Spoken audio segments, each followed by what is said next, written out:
బహుజన వారసులకి ఈ విగ్రహ దాత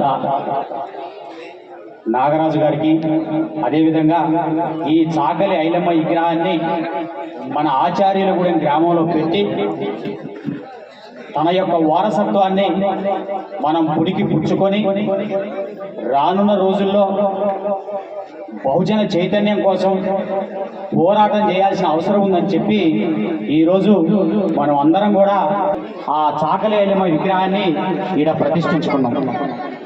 మరి మనం చాకలి ఐలమ్మ ఆశయాలను కొనసాగించాలంటే విగ్రహాలు పెట్టుకోవటం కాదు, జయంతులు వర్ధంతులు చేయటం కాదని చెప్పి మన డిఎస్పి వ్యవస్థాపకులు విశ్వాధర్ మహారాజ్ గారు ఇప్పుడే చెప్పడం జరిగింది.